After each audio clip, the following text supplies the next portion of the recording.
E nessa noite eu coloquei esse tema,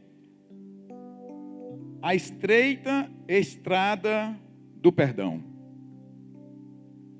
Ninguém consegue viver, ninguém consegue se manter sã ou são sem trilhar a estrada do perdão.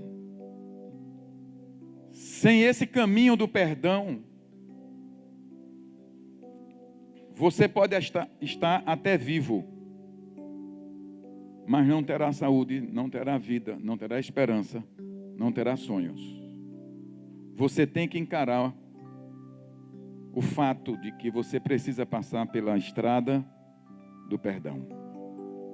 Eu gostaria de ler com os irmãos uma passagem que o Senhor Jesus deixou registrado na sua vida. Mateus registrou, capítulo 18, verso 21.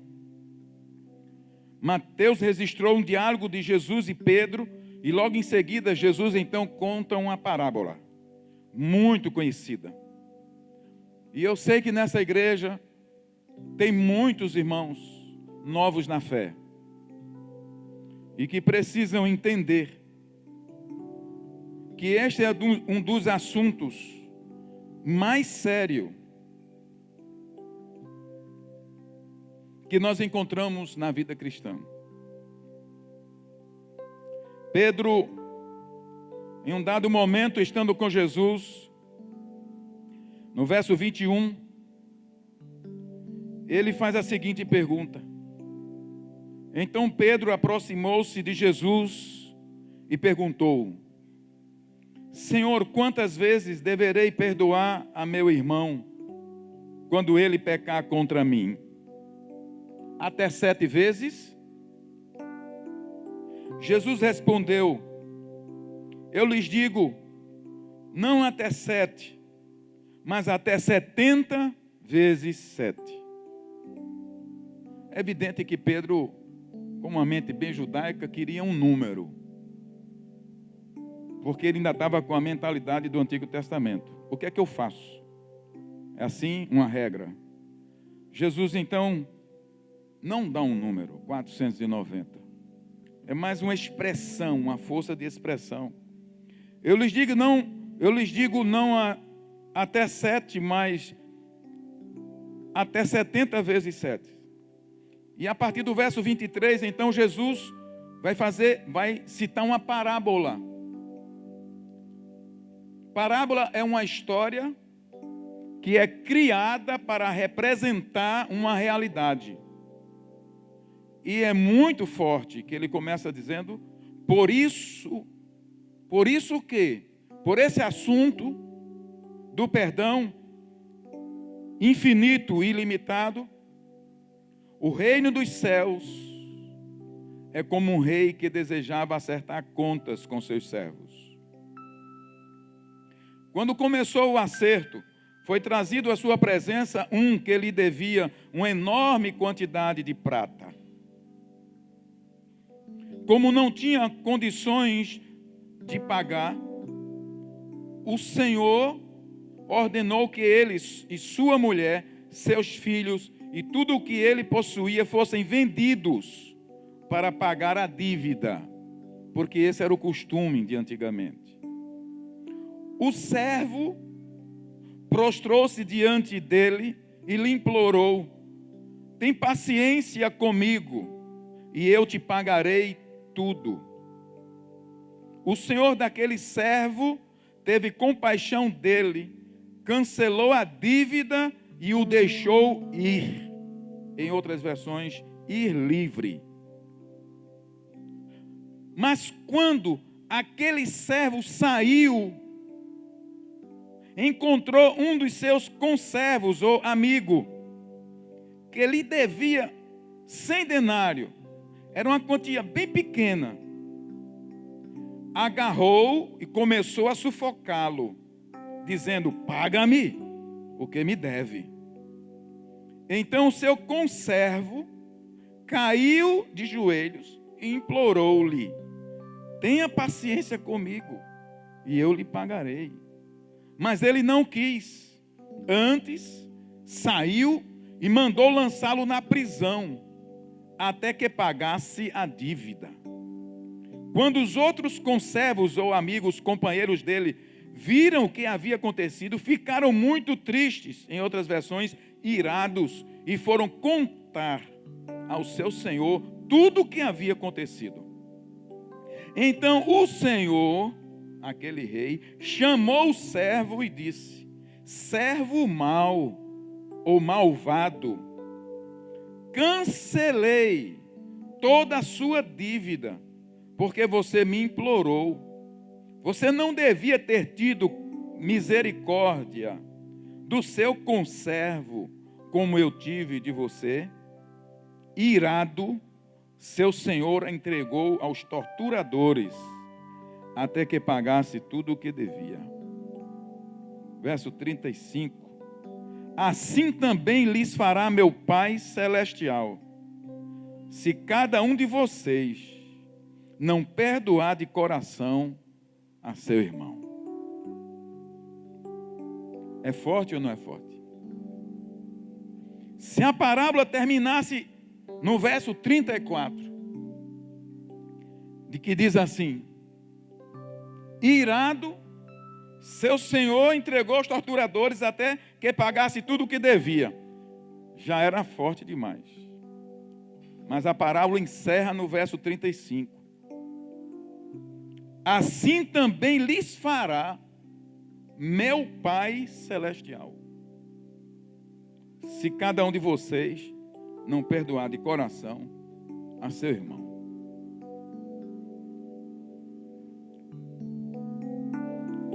Digo para vocês que esse caminho é um dos caminhos mais difíceis de lidar na caminhada cristã. Quanto mais velho você é, quanto mais anos de vida você tem, mais a possibilidade do seu coração estar preso com a dívida do perdão. A cada ano que se passa, as possibilidades de você ter sido ferido, machucado, magoado, é maior do que uma criança. Mas o fato é que, por causa da queda, desde o nascimento, nosso coração é machucado. Nesta parábola, Jesus retrata de forma clara o drama do perdão. O reino dos céus é semelhante a um homem ou um rei, em outra versão, que decidiu tomar conta, prestar conta, porque isso vai acontecer. E chamou, e veio a ele um homem que lhe devia uma quantidade de dinheiro, que significava, eu vou dizer para vocês, naquela região, o produto interno bruto dos 5 países que arrodeavam Jerusalém naquela época. A dívida daquele homem era semelhante ao produto interno bruto dos países ao redor no tempo de Jesus. Ele não tinha como pagar, porque essa parábola é para mostrar a dívida que nós temos com Deus. A dívida, na verdade, é impagável.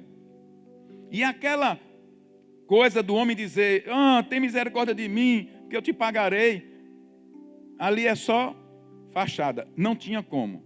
Agora, quando ele é perdoado, ele sai da presença daquele senhor, do rei, e ele encontra um amigo que ele deve 100 denários. Significa exatamente hoje 6 meses de salário mínimo. Em relação a uma dívida de 5 países. Há quem atualize esses dinheiros, porque nessa versão não diz, em 100 milhões de dólares. 4 bilhões, pronto, dívida atualizada. E Jesus então, quando escuta Pedro perguntando quantas vezes eu devo perdoar meu irmão, ele então vai fundo nesse assunto. E, irmãos, nós estamos trazendo esse assunto porque eu quero dizer que este assunto Ele pode destravar as portas dos céus sobre a sua vida. Porque é isso que vai acontecer nessa noite. Ele não é um assunto para te aprisionar, nem jogar um jugo sobre você, mas para te libertar. Quem dá um amém? Por isso ele diz, o reino dos céus é como um rei. Em outras palavras, Jesus está dizendo, no reino dos céus é assim. Quem perdoa, é perdoado. Quem é perdoado, perdoa. Como eu disse, é um dos desafios maiores que nós encontramos na estrada da vida cristã. Tem muita gente vivendo de aparência, mas essa estrada do perdão, ela revela muita coisa sobre você diante de Deus. Diante dos homens, não. Porque você e eu podemos mascarar. Mas esse assunto, diante de Deus, te desnuda. Quem entendeu? Um dos maiores desafios que enfrentamos na manutenção de nossa saúde física, emocional e espiritual, reside na forma como lidamos com o perdão. Em algum momento de nossa trajetória, todos nós nos deparamos com a difícil tarefa de lidar com as amarguras, com os ressentimentos provocados por pessoas ou por circunstâncias que nos feriram ou decepcionaram. Nós lutamos com pessoas que nos feriram, que nos decepcionaram, lutamos com as circunstâncias da vida, que às vezes as pessoas não têm culpa, e nós nos ressentimos com Deus, e nem sabemos que estamos ressentidos com Deus, mas o nosso coração vai se fechando, e em vez de adubo, a planta vai recebendo um ácido clorídrico, que pouco a pouco vai matando a folhagem lá em cima. Há muitas pessoas esgotadas espiritualmente, emocionalmente e fisicamente, porque se desapontaram em algumas áreas da vida. E de um modo geral, de um modo especial, no relacionamento com pessoas próximas. Quem mais machuca não é o estranho, é o de dentro de casa. O que mais machuca é o irmão que senta ao nosso lado. O que mais machuca é o esposo, é a esposa,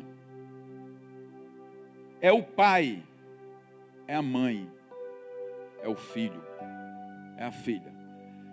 Essas são as áreas mais difíceis de se recuperar. Tenham paciência, que o Espírito de Deus vai trazer consolo ao seu coração. Porque eu sei que eu estou entrando numa área muito. Mas o fato é que nós não só somos machucados, nós não só somos vítimas, nós somos os agentes ativos também de feridas, de mágoas, de ressentimento. Encontramos na nossa caminhada muitos jovens feridos com seus pais, porque cria uma expectativa em cima dos filhos e claramente demonstra isso. Gostaria que ele fosse assim, que ele crescesse mais isso, que ele fosse melhor nisso, naquilo. E isso vai fechando o coração do filho.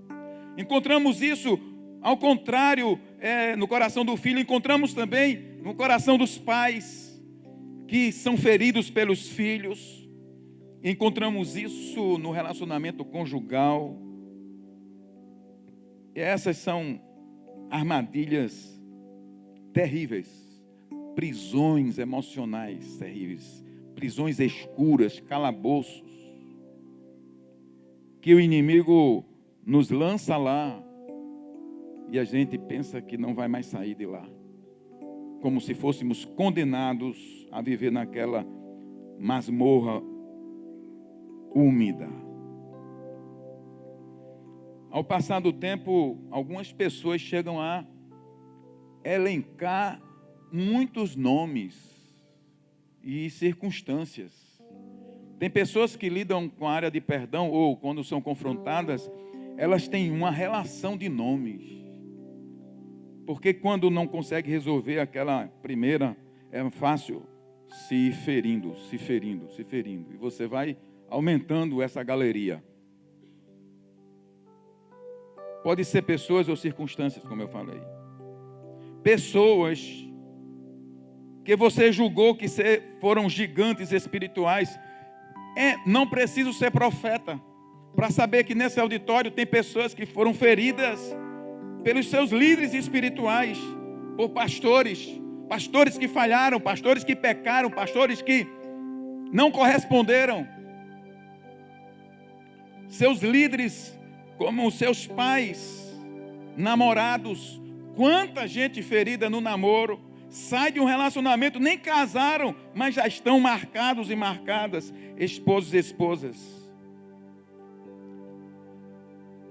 Mas que você descobriu que essas pessoas próximas, ou esses líderes, chefes, são pessoas de pés de barro, frágeis, como você também.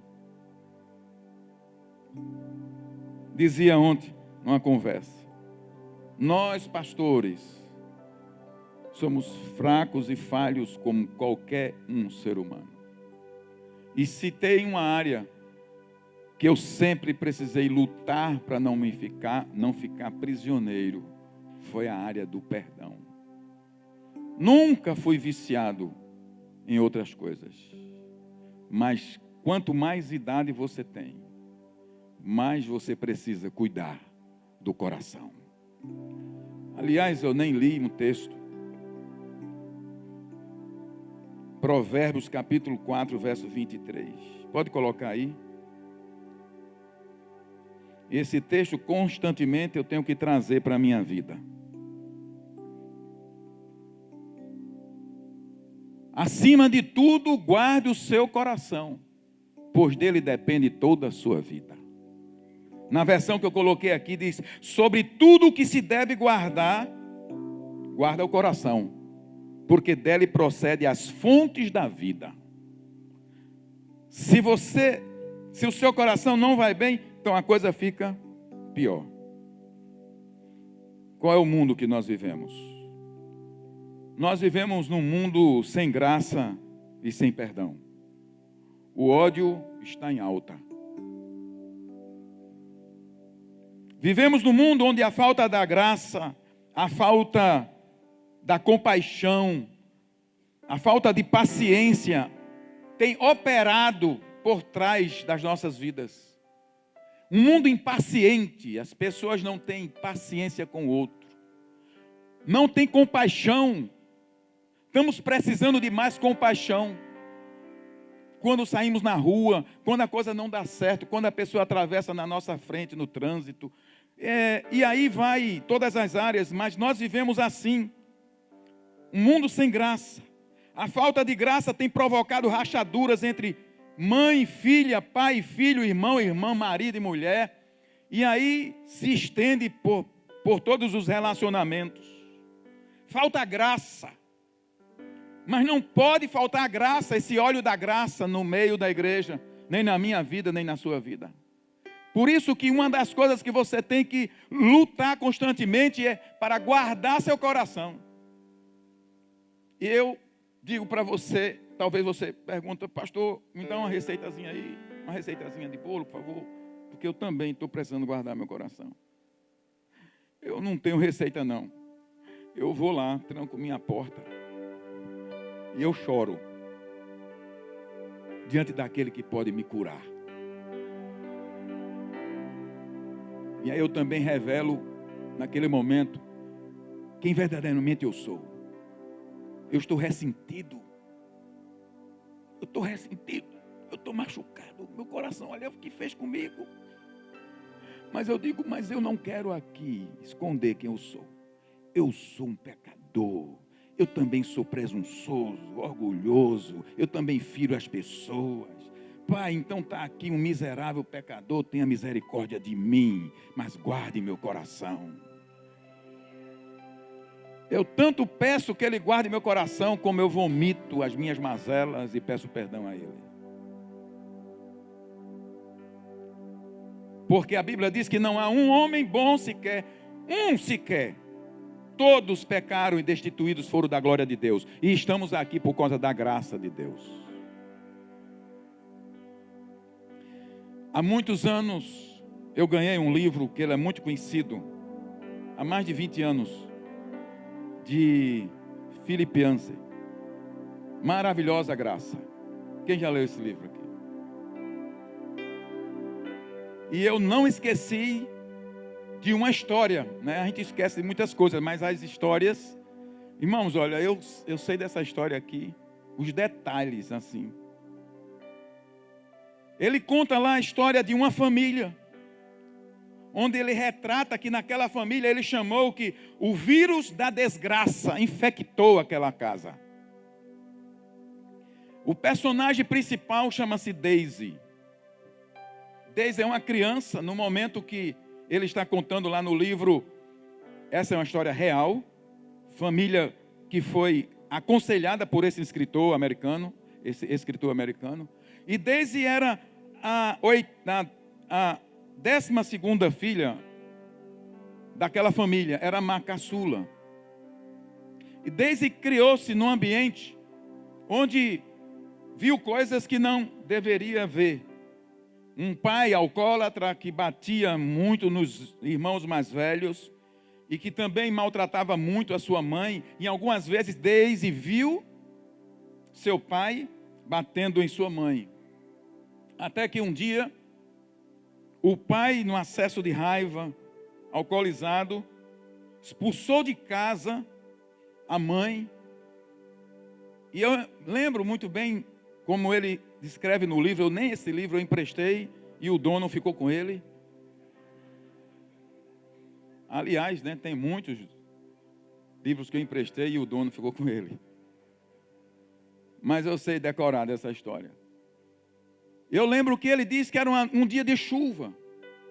E aquela criança se pendurou na janela e via quando sua mãe ainda caminhava com 2 malas, ombros caídos. E Daisy viu aquela cena. A mãe foi expulsa de casa.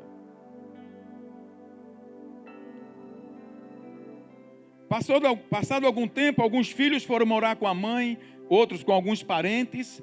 A Daisy coube-lhe o destino de ficar com o seu pai. E ela cresceu dizendo isso. Este homem, nunca mais eu quero vê-lo. Ela casou. O pai saiu pela vida, alcoólatra. E um dia, ele entrou, isso aconteceu em Londres, ele entrou numa das igrejas do Exército da Salvação, e para receber um prato de sopa, ele precisou primeiro assistir o culto. Olha, irmão, como funciona. Só vai comer depois do culto. E o pai de Daisy, depois daquele momento, o pastor faz o convite, ele levanta a mão e ele escreve lá: naquele dia, aquele homem foi liberto de todos os demônios e teve o seu nome escrito no livro da vida. Verdadeiramente se converteu.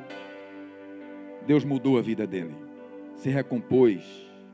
E agora ele saiu, já mais bem velho, procurou filho por filho para pedir perdão.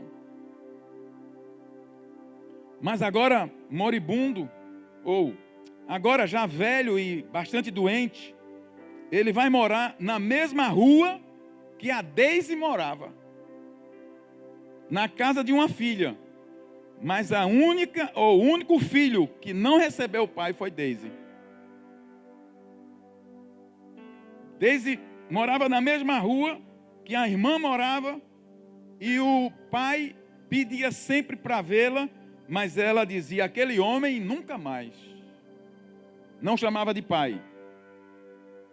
Daisy teve uma filhinha chamada Margaret. E um dia, o escritor conta que aquele homem estava no seu quarto e de repente Margaret entra. E ele diz assim que aquele homem teve uma graça alucinante. Ele pensou que era Daisy, ainda pequenininha. E disse: Daisy, minha filha, que bom que você veio me ver. Não era Daisy, era Margarete. Aquele homem morre. A Daisy tem um filho, o Michael. E aquele filho começou a dar muito trabalho. Essa história dos anos 60, ele se tornou hippie. E um dia a Daisy foi ao cartório e removeu o nome do filho do testamento dela. Expulsou o filho de casa. E do jeito que ela dizia com o pai, dizia com o filho: você nunca mais eu quero ver. O escritor conta que a última vez que conversou com o Michael, ele estava, na hora que atendeu o telefone, ele percebeu que havia uma discussão. E o Michael estava naquele momento da ligação, indo para o 3º divórcio, discutindo com a mulher do que iria, como ia ficar as coisas. Ele chama essa história de o vírus da desgraça. O que a falta de perdão pode causar, se não houver o entendimento de que nós, em Cristo Jesus, fomos perdoados e temos poder de quebrar um ciclo de maldição. Jesus oferece a saída, o caminho do perdão. Em 1 Pedro, capítulo 2, verso 21. 1 Pedro, capítulo 22, capítulo 2, verso 21.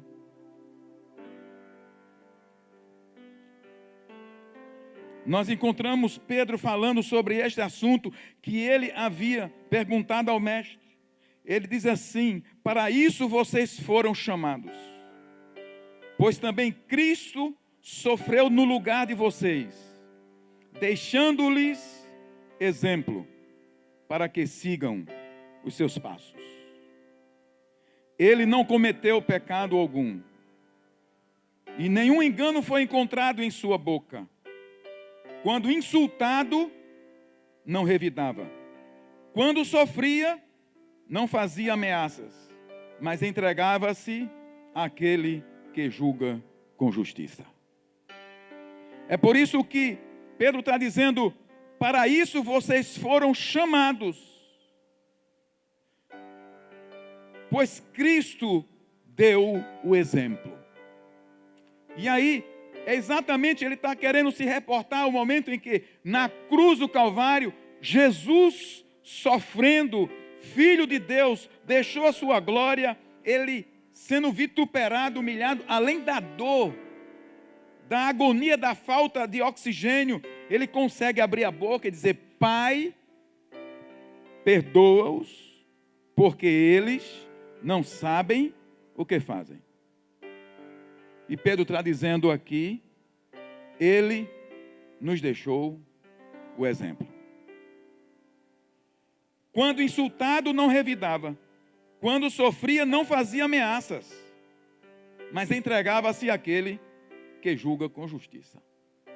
Sabe o que esse texto quer dizer? Que eu e você não temos condições de exercer juízo sobre ninguém. E qual é o fundamento teológico para isso? É porque eu tenho uma visão limitada da coisa. Eu não estou vendo o que está aqui atrás. Então, quando eu olho para alguém que me feriu, eu faço um julgamento defeituoso, incompleto. Porque só Deus é onisciente, tem todo conhecimento. Então Ele conhece você por dentro e por fora, pelo avesso. Então Ele sabe, por isso que Ele é justo juiz. Por isso que a justiça do homem é como o trapo da imundícia, disse Isaías. Então quando você emite um juízo sobre alguém, você pode estar pecando, se for para o mal, em qualquer área. Porque essa liberdade, esse direito, Deus não deu para nós. E o que acontece? Nós acumulamos pecado sobre pecado quando nós julgamos, mesmo quando somos injustiçados. Mas Jesus, que era Jesus, entregava-se àquele que julga com justiça. Olha o que o texto diz assim. Mas ele entregava-se àquele que julga com justiça. Então, em nome de Jesus, entregue sua causa àquele que julga com justiça. O perdão é a única alternativa para a cura e a libertação da alma ferida. O homem estava livre diante do rei, a culpa foi sanada, ou a dívida impagável, segundo Gustavo ali, 4 bilhões de dólares, mas quando ele sai, ele esquece da graça que havia recebido. Você está aqui por causa da graça de Deus. Você está vivo porque Deus te mantém. Você chegou onde chegou por causa da graça, mas eu não tenho o que o outro tem, eu queria ter. Você agradeça pelo que você tem agora. Porque tem muita gente nos hospitais, se ultimando, nos cárceres, nas prisões, nas mamorras. E você não está lá, você está aqui, na casa de Deus, aprendendo para crescer e ser gente. E gente que faz a diferença.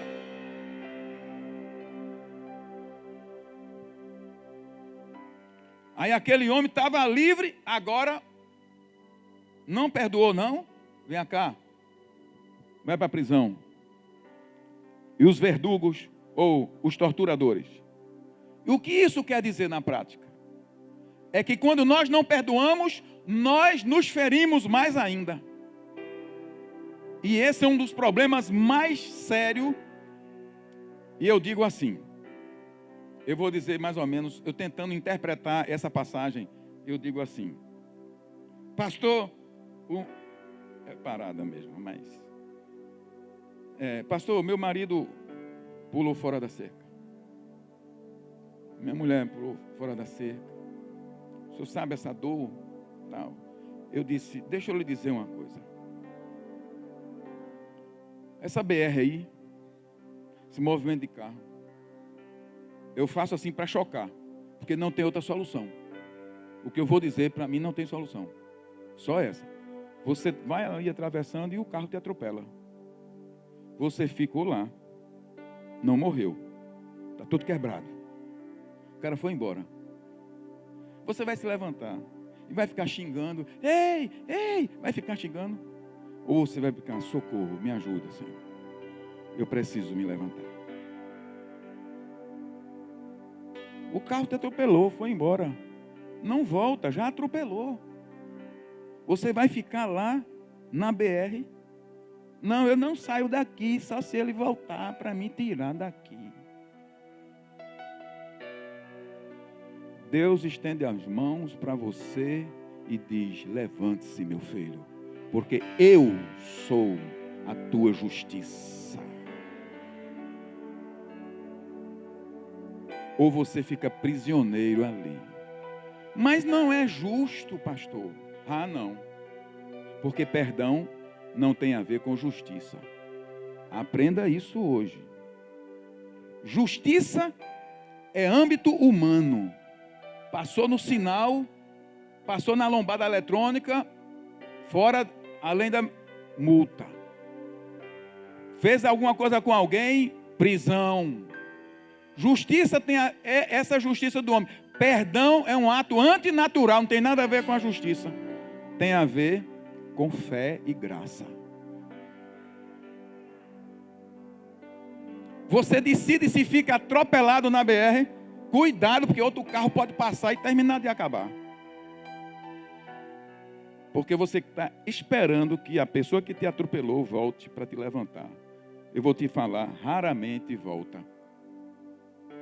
Deus te levanta. Numa condição que você vai aprender a amar quem te atropelou.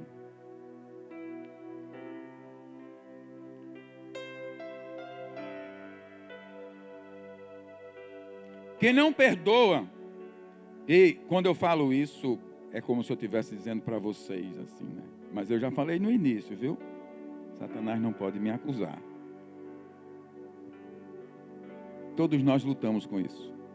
Quem não perdoa, fere-se muito mais. Quem não perdoa, congela a imagem daquele ato que fizeram com você. A jogada de futebol. Quando começou o congelamento na TV, do tempo de Jairo, aí, que antes não tinha, né? Quando começou aquele, aí, olha, nem veio hoje quase a jogada, paralisado. Deus não quer nem eu, nem você fique paralisado no passado, porque a jogada já passou.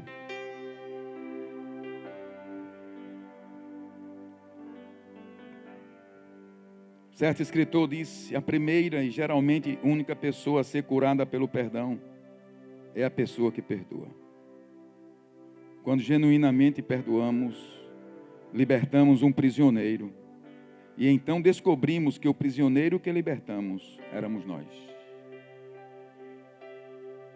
Eu vou repetir. A primeira e geralmente única pessoa a ser curada pelo perdão é a pessoa que perdoa. Que o outro não está sentindo o que você está sentindo. Mas você quer que o outro sinta. Tem que sentir. Mas tem que sentir o que eu estou sentindo. Porque eu não estou sentindo. Tem que sentir. Não sente nada. Pode. Irmão, estou sendo sincero aqui. Pode o Espírito Santo tocar nela e dizer: ei, feriu meu filho, feriu minha filha. Só assim, consciência, mas a dor.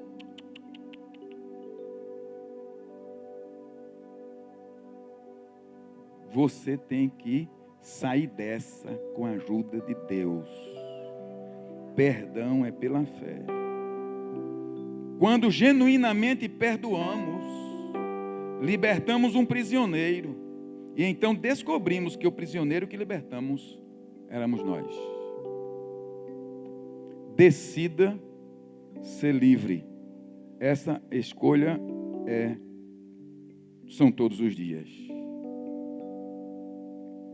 Certo judeu rabino disse: antes de vir para a América, depois do Holocausto, passou pelo centro de concentração. E ele estava vindo agora morar nos Estados Unidos. Antes de vir para a América, precisei perdoar Adolfo Hitler. Eu não queria trazer Hitler dentro de mim para o meu novo país. As circunstâncias precisam ser tratadas com o Senhor. Porque tem coisas que não são pessoas, são circunstâncias. Eu já passei circunstâncias que meu coração travou. Eu disse: estou numa prisão. Eu sabia que estava numa prisão. Já tinha lido o livro de psicologia e conhecia a Bíblia. Estava travado. Porque às vezes é um emprego, às vezes é uma situação, é uma morte na família, é uma coisa, circunstâncias que você não tem controle sobre ela.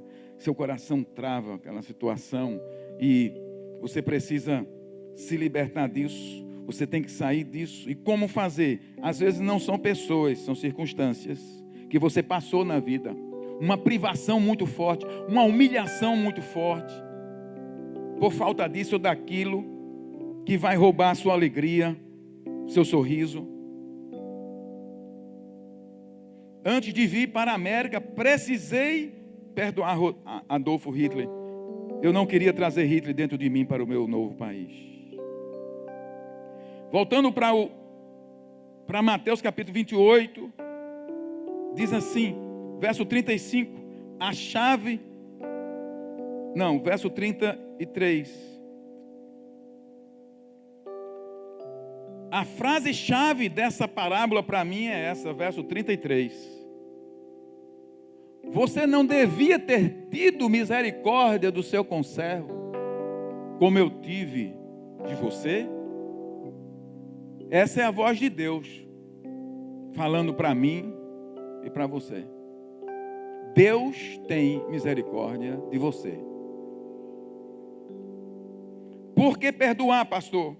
Me dê mais algum motivo além da minha cura?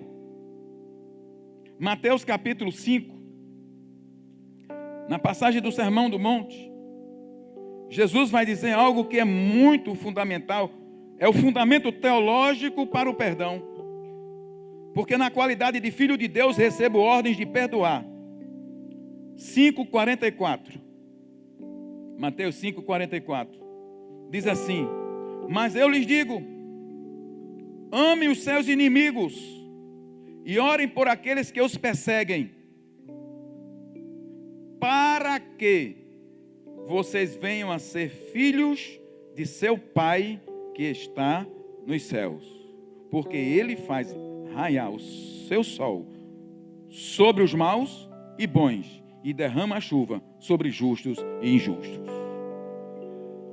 Tem coisas no Evangelho, irmãos, que eu vou lhe falar, é para torar.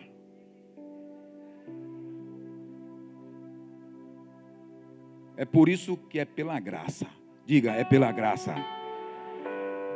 Você, olhe, nessa noite, são 2 versículos muito fortes que eu li. O verso 35, assim fará vosso Pai se vocês não perdoarem. Esse está dizendo assim, vocês ouviram o verso 43, o que foi dito, ame o seu próximo e odeie seu inimigo. Mas eu lhes digo, amem os seus inimigos. Primeiro, o crente não tem inimigo. E orem por aqueles que os perseguem. E aí vem o fundamento teológico da sua filiação.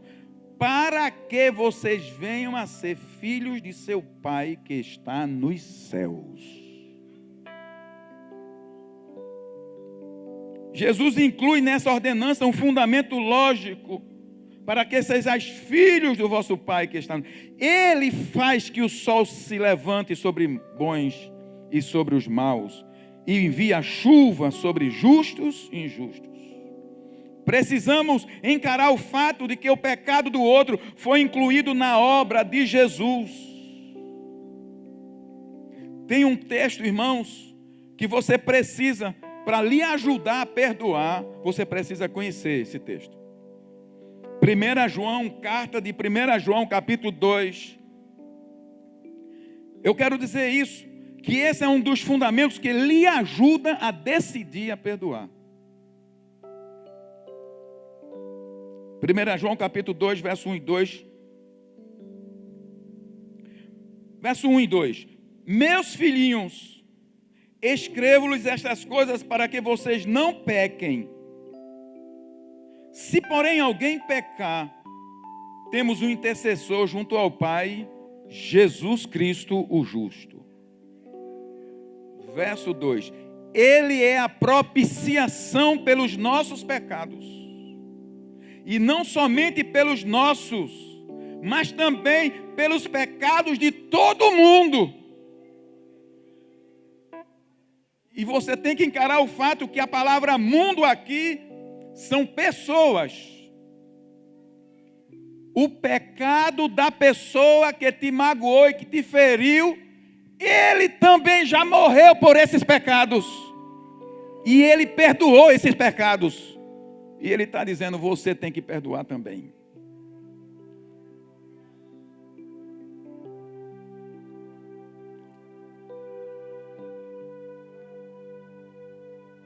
Ele é a propiciação, significa, ele é o sacrifício que foi aceito em nosso lugar. O sacrifício pelo meu pecado. Está aí o texto? Coloca aí o verso 2. Ele é o sacrifício que o Pai aceitou. A propiciação é uma palavra muito assim complicada de entender, mas significa o sacrifício substitutivo, ou sacrifício que foi aceito. Jesus na cruz do Calvário derramou a sua alma e a sua vida e o seu corpo e o seu sangue naquela cruz, e o Pai disse, está aceito. Aquele sacrifício, Ele foi suficiente para perdoar a culpa, liberar a culpa do pecado de toda a humanidade, inclusive das pessoas que te feriram e pecaram contra você.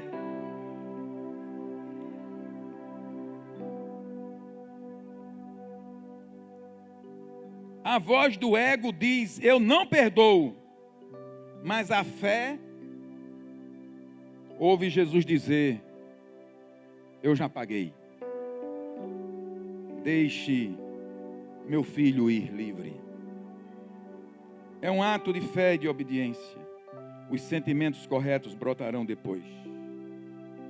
Você obedece e os sentimentos vêm depois. Deixa eu lhe dizer como é essa história. Você não sente primeiro e age. Você obedece pela fé. E pela fé você declara perdão. E você declara perdão hoje. Amanhã de novo bota aquele sentimento. Aí você, em nome de Jesus, eu libero fulano. Aí no outro dia, em nome de Jesus, eu já liberei perdão. Eu perdoo. E Deus vai substituindo os sentimentos que você tinha contrário para sentimentos de paz, de graça. E você vai ver aquela pessoa como um filho de Deus, como uma filha de Deus. Sabe quem operou isso? A graça pela obediência. Porque evangelho é obediência. Quem entendeu até agora, dá um amém. Talvez você se encontre neste lugar escuro, prisioneiro nessa noite. Das mágoas, das feridas, das traições, da violência, da rejeição, dos abusos que outros provocaram em você. E você vem se torturando. Eu quero lhe dizer que a chave da porta de saída dessa prisão está em suas mãos. É a decisão de, pela fé, liberar perdão. Eu quero chamar o louvor aqui à frente. Essa chave só pode ser movida pela fé. Se você decidir usá-la, o Espírito Santo virá sobre você para ajudar você a se libertar. Nós gostamos muito de emoções. Mas essa é uma área que tem que caminhar racionalmente. Por isso que propositalmente eu estou caminhando lentamente. A igreja geralmente gosta de emoções. E acha que tendo emoções, alguma coisa aconteceu. Mas eu quero dizer nessa noite, é que você precisa conhecer a palavra e pela fé colocar em prática. E Jesus está dizendo: se não perdoar, vosso Pai não vos perdoará. Mas se você caminhar pelo caminho da obediência, Ele vai gerar os sentimentos corretos em você. E se a outra pessoa não mudar, eu quero dizer que Deus mudará você. E fará você caminhar e prosperar. Porque o perdão não é para você mudar a outra pessoa. É para você liberar ela e você ser livre. Nessa noite nós queremos, pela fé, confrontar algumas áreas que você precisa e deixar o Espírito de Deus lhe mostrar, lhe revelar a necessidade de você liberar perdão para alguns dos pais, talvez seu marido, seu ex-marido, seu marido atual, sua ex-mulher, sua mulher atual. Liberar perdão para os filhos, para líderes de igreja, para pastores, que direto ou indiretamente afetou sua vida. Que você possa ver a imagem de Jesus na cruz, no momento mais difícil, Ele dizendo claramente e nos deixando o exemplo: Pai, eles não sabem o que fazem.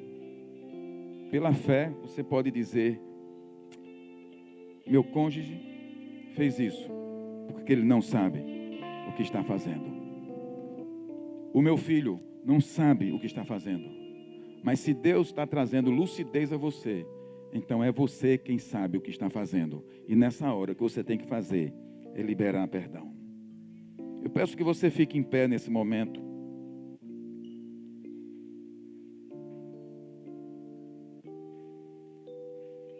Eu tenho um texto para colocar aqui, que é, na verdade, uma oração para a gente unificar o nosso pensamento.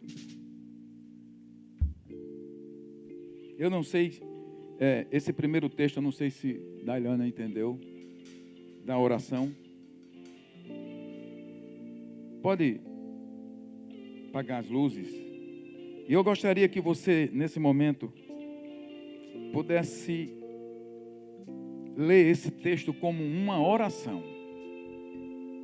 Se ele aparecer, se ele não aparecer, eu cito aqui.